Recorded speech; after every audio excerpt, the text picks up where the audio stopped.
오순절에 50일째 되는 날에 하나님의 성령께서 그 제자들에게 임하셔서 이제 돌로 지은 성전 그리고 중보자였던 제사장들이 모두 필요 없게 되었다고 말씀드렸습니다.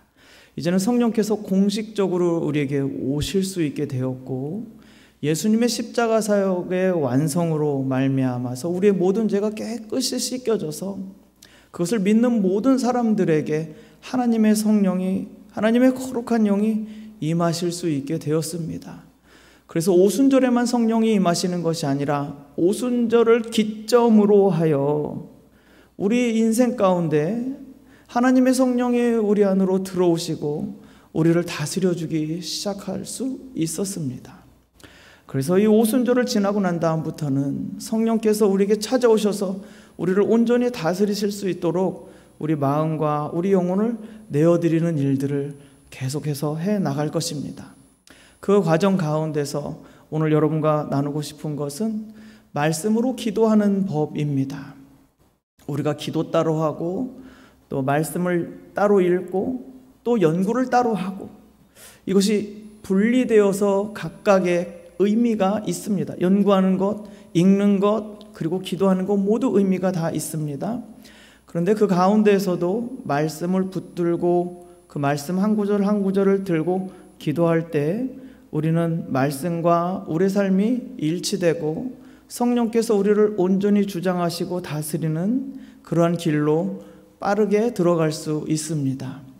그래서 사람의 생각으로, 사람의 지혜와 능력으로, 그리고 어떻게 기도해야 될지 모를 때, 그리고 나 자신조차도 무슨 기도를 드려야 될지 모를 때 이 말씀을 붙들고 하나하나 기도하신다면 그 말씀의 능력이 성령을 통해 우리 안에서 나타나게 되실 것이고 그 기도의 문이 활짝 열어지게 될 것입니다. 그래서 이렇게 성령님께서 우리 안에 충만하시도록 말씀으로 기도하려고 할 때 가장 먼저 첫 번째 해야 될 일은 내 영혼아 깨어나라 라고 말하는 것입니다. 여기 1절에 내 영혼아 라고 부릅니다.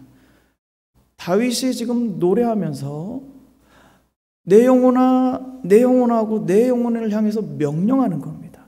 여호와를 송축하라라고 명령하는 거예요. 그래서 내 영혼을 향해서 깨어나라라고 말씀하셔야 됩니다. 우리는 근심, 걱정, 염려에 얼핏 사로잡혀 있을 때가 있습니다. 나도 모르는 사이에 그 생각에 사로잡혀 있는 수가 있어요. 그런데 그럴 때마다 우리가 분명히 선포해야 되는 것은 내 영혼아 깨어있으라 선포해야 됩니다. 내 영혼이 어떤 것에 사로잡혀 갈 때가 있어요. 저걸 꼭 사고 싶어서 맨날 그거를 찾을 때가 있어요. 그래서 그 유혹, 원하는 것들에 의해서 우리 마음이 이끌려가려고 할 때 그때 우리가 선포해야 됩니다. 내 영혼아 여호와를 송축하라. 그래서 여호와 앞으로 나아갈지어다 선포해야 됩니다. 그렇지 않다면 우리는 무한정 세상에 끌려갈 것이고 세상의 유혹과 세상의 근심 걱정에 우리는 무지한으로 끌려가는 사람들이기 때문에 그렇습니다. 그렇게 됐을 때 우리 영혼은 파괴되고 메말라지고 강팍해지고 아프게 되는 거죠. 그래서 그때 탁 치면서 깨어나라 이야기해 줘야 될 줄로 믿습니다. 이렇게 깨어나라고 이야기하면서 여호와를 송축하라라고 선포합니다. 누구를요? 여호와를요. 우리 하나님을 송축하라. 이 송축하라라는 뜻은 경배하고 찬양하라라는 뜻입니다. 자, 그렇게 보았을 때 우리 영혼이 탁 깨어나서 무엇을 먼저 해야 되느냐면 여호와를 경배하고 예배하고 찬송하라입니다. 우리 하나님을 경배하고 찬양한다. 그리고 이 찬양은 찬양합니다 라고 할 때 이 원래 뜻은 바라크라는 히브리어 단어인데 이 뜻은 무릎을 꿇다입니다. 그러니까 경배하고 찬양하다라는 그 뜻은 그 속 원어의 의미를 찾아보면 우리가 먼저 무릎을 꿇어야 된다는 뜻입니다. 내 영혼이 기고하고 교만해져서 높이 있을 때 우리는 탁 쳐서 우리 영혼을 깨워야 됩니다. 세상의 유혹에 끊임없이 끌려갈 때 우리는 탁 쳐서 깨어나야 됩니다. 그리고 정말 해야 될 일이 무엇이냐면 여호와 앞에 나아가서 무릎을 꿇으라 이 뜻입니다. 우리가 낮아질 때 우리가 낮아질 때 우리를 지으신 분을 경배하고 찬양할 수 있습니다. 우리가 결코 높은 상태에서 하나님을 찬양할 수 없습니다. 그래서 우리가 무릎을 꿇고 나아갈 때 이 단어의 뜻이 경배와 찬양이라는 뜻도 있을 뿐만 아니라 축복하다라는 뜻도 가지고 있습니다. 그래서 바라크, 무릎을 꿇다라는 것은 내가 낮아짐으로 하나님이 높임 받으시고 그리고 하나님께서 우리를 축복하시는 유일한 통로가 된다고 말씀하고 있습니다. 그래서 우리가 하나님 앞에 나아갈 때, 이 말씀을 붙들고 나아갈 때 여호와를 송축하라 라고 하는 것은 내 영혼아 깨어나서 여호와 앞에 무릎을 꿇을지어다, 그것이 가장 복된 길이다 라고 선포하는 것입니다. 왜요? 우리 하나님은 우리의 생명의 근원이 되시잖아요.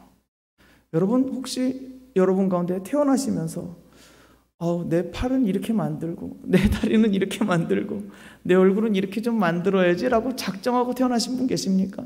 결심해서 그렇게 만드셨습니까, 여러분요? 아니요. 태어나서 나는 세상에 나서 이런 일을 할 거야 라고 큰 포부를 가지고 태어나신 분 계십니까? 아닙니다. 가만히 생각해 보면 우리는 전적인 은혜에 의해서 창조주 하나님에 의해서 우리는 탄생된, 우리는 태어난 정말 하나님의 작품입니다.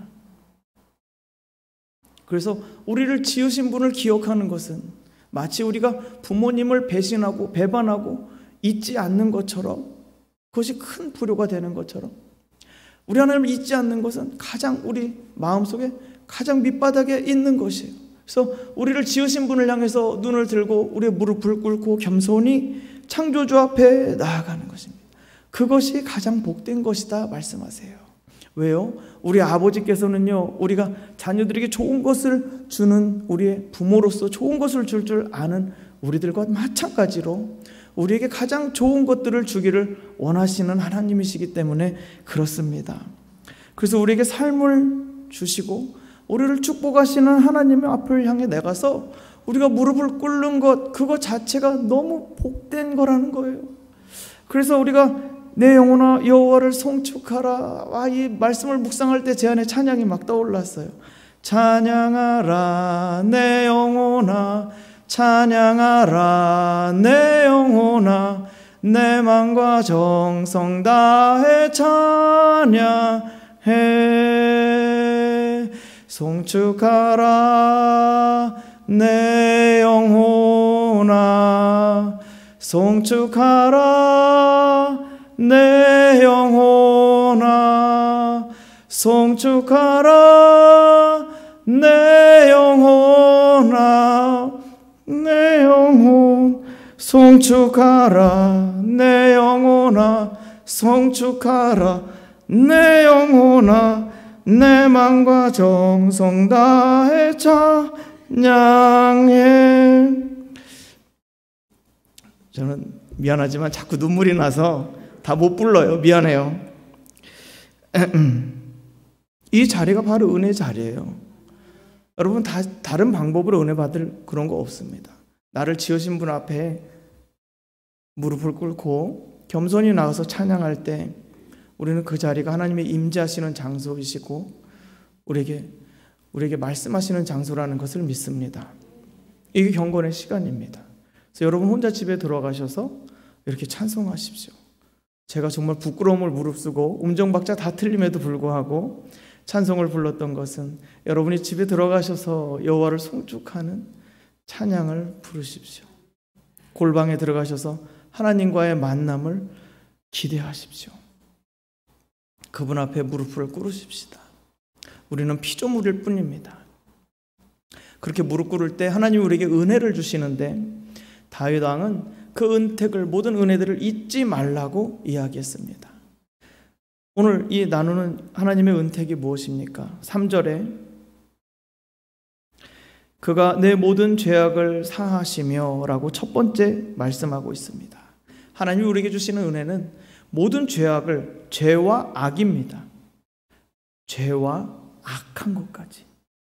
하나님께서 모든 죄악을 사하시며 라는 뜻은 용서하셨습니다 라는 뜻을 가지고 있습니다. 사면을 선포하셨습니다. 그래서 그 죄에 대해서 유죄 판결을 받고 심판을 받아야 될 우리들에게 무한한 사면을 선포하셨습니다. 그래서 이 진리가 우리 영혼을 주장하도록 하십시오. 그래서 하나님 앞에 서서 예, 그렇습니다. 주님께서 우리의 모든 죄와 악을 이미 용서하셨습니다. 주님 고맙습니다. 감사합니다. 우리 그리스도인은요, 회개하기 때문에 하나님이 용서해 주신다는 것을 믿는 사람들이 아닙니다. 우리 그리스도인들은요, 우리가 알지도 못했을 때, 우리가 회개하기도 전에, 우리가 하나님을 향해 나가기도 전에 하나님은 먼저 용서하셨다는 것을 믿는 사람들입니다. 그래서 그리스도 안에서 우리 자신을 향한 하나님의 용서를 날마다 확증하십시오. 그래서 죄책감으로 묶여있는 마음들을 풀어내시길 바랍니다. 여러분, 묶여있는 사람들이 아닙니다. 여러분은 그리스도 안에서 용서받은 하나님의 자녀입니다. 그러므로 여러분 마음에 걸리는 것이 있다면 이미 용서받은 자임을 선포하시고, 그리고 그 잘못에 대해서 하나님 앞에 진심으로 용서를 구하며 입술로 고백할 때 우리 영혼은 참으로 자유를 누리게 될 것입니다. 그리고 또 한 가지, 그것이 나에게 적용이 되었다면, 내가 정말 그리스도 안에서 용서받는 자라는 사실이, 그 진리가 우리 안에 분명히 새겨져 있다면 그 진리를 가족에게 여러분 적용하시기 바랍니다. 가장 가까이 있는 가족들에게 이제 그리스도께서 사랑하는, 사랑 안 할 수도 있어요. 가까이 있지만 왼수들도 있거든요. 그런데 그 원수들을 향해서 아주 살붙인 데 원수일 경우도 있어요. 근데 그때 그 원수들을 향해서 진리를 적용하시기 바랍니다. 우리는 그것에서 우리 마음으로, 우리 생각으로 살아가는 사람들이 아니라 진리로 살아가는 사람들이지 않습니까? 그래서 그리스도께서 저 인간을 향하여 몸짓고 피 흘리시고 용서하셨습니다. 그 진리를 계속 선포하시기 바랍니다. 그래서 그리스도께서 용서하셨기 때문에, 그리스도께서 사랑하셨기 때문에 거기까지만 하십시오. 주님이 가족 누구를 사랑합니다. 거기까지만 하십시오. 여러분, 용서가 안 되고 그것이 따라가지 못하겠거든, 거기까지만 말씀하세요. 그냥 진리만 선포하십시오. 그러다 보면 어느 순간에 주님이 내 마음도 풀어주시고 녹여주셔서 그 가족을 사랑할 수 있게 하실 것입니다. 그래서 사랑하는 것도 내 힘으로 되지 못한다는 것을 우리는 분명히 알고 있습니다. 그래서 여러분, 내 힘으로 사랑할 수 없다는 것을 주님 앞에 고백하고, 대신 주님이 사랑하신다는 진리를 날마다 고백함으로써 언젠가 하나님께서 모두 용서하고 서로 사랑 안에 화합되게 되는 그날을 반드시 주실 것입니다.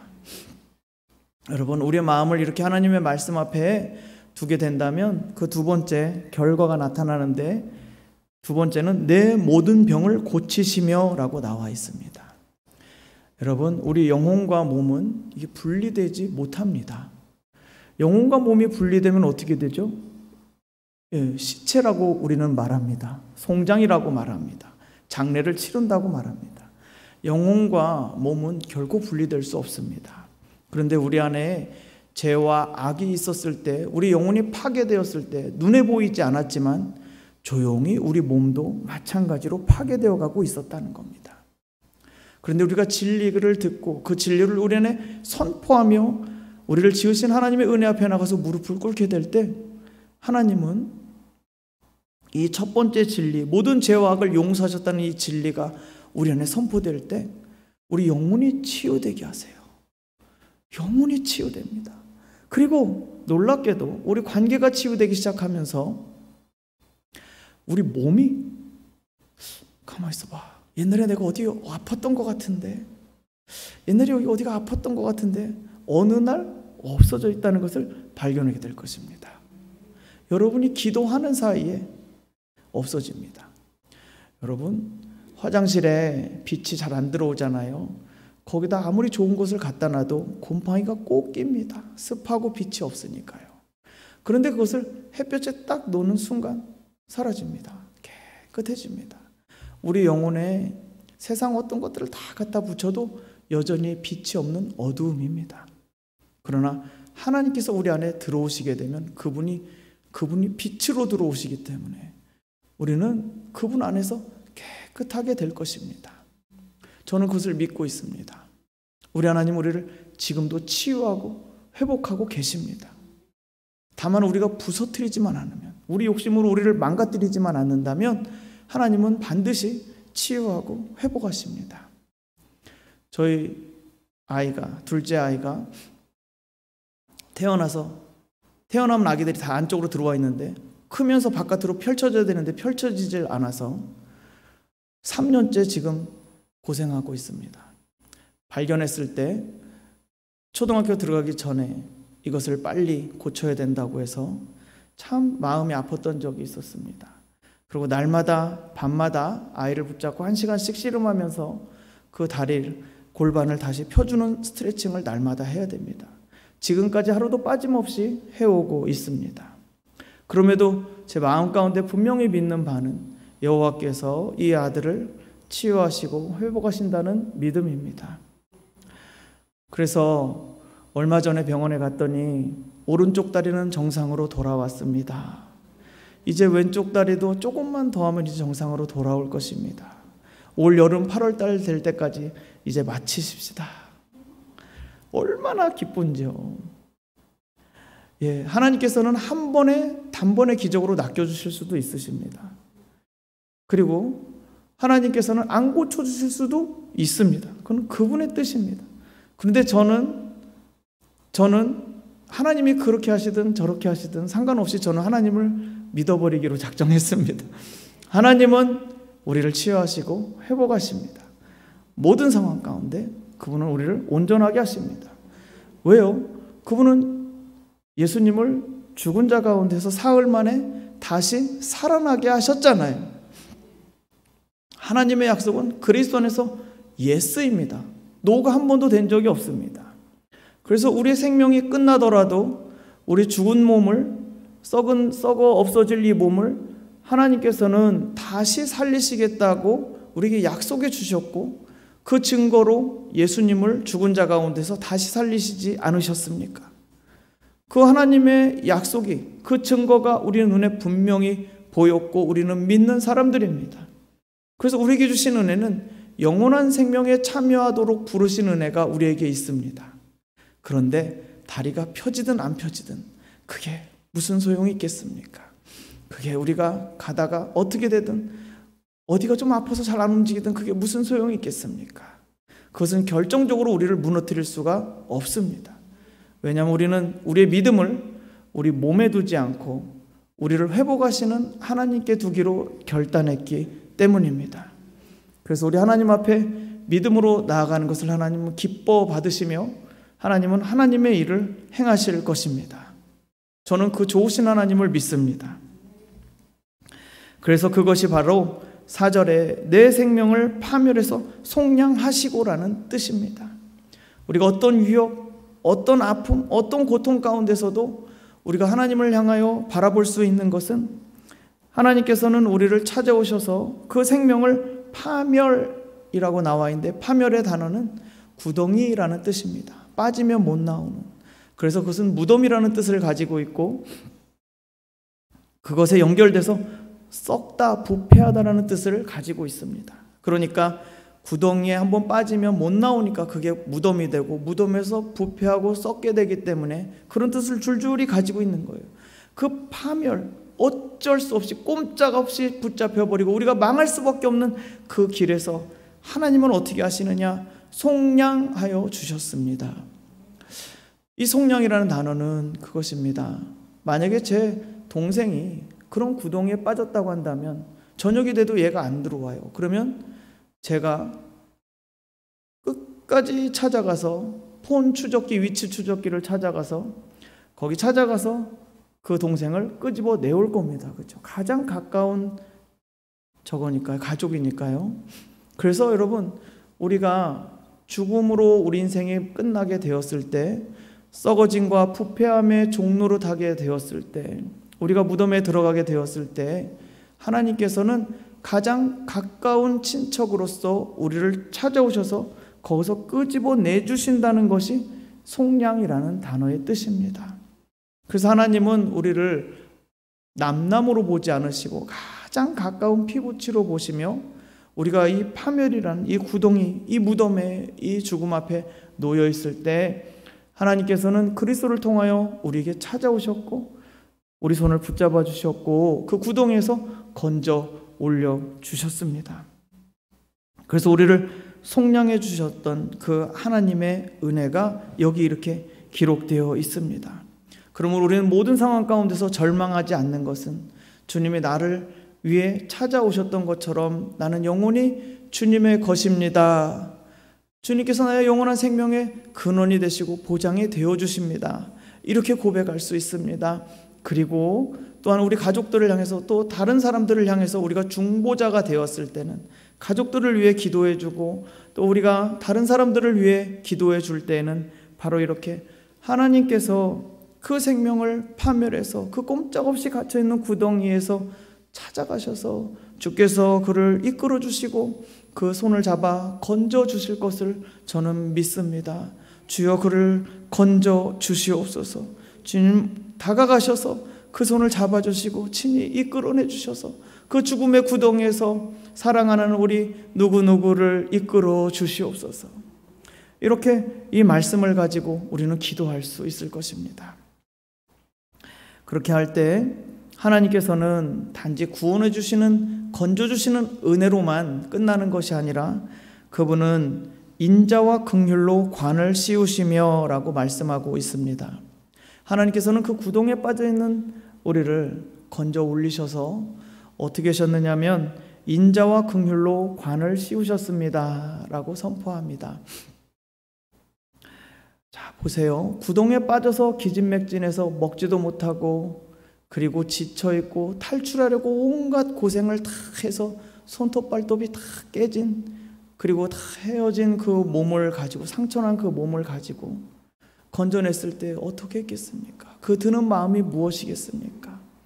하나님께서 우리를 그리스도 안에서 처음 구원하셨을 때, 구출하셨을 때 우리의 깨어진 모습, 다 상처받은 모습, 그리고 여기저기 깨어진 더럽혀진 모습들을 보시고 하나님은 어떤 마음을 가지셨을까요? 하나님은 그래서 인자와 긍휼로 우리를 대하여 주십니다. 인자라는 말은 자비로운, 자애로운이란 뜻인데 변함없는 사랑으로 우리를 대해 주신다는 것입니다. 끝없는 사랑, 변함없는 사랑, 다함없는 사랑으로 우리를 대해 주시고 긍휼히 여기신다. 긍휼이라는 말은 젖먹이 어린 아기를 대하는 어머니의 심정을 말합니다.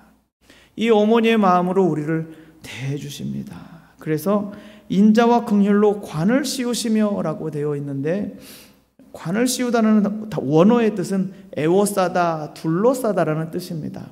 그러니까 하나님께서 우리에게 인자하심과 긍휼하심으로 그분의 변함없는 사랑, 한결같은 사랑과 우리를 불쌍히 여기시는 그 마음으로 우리를 애워싸고 둘러싸신다는 것입니다.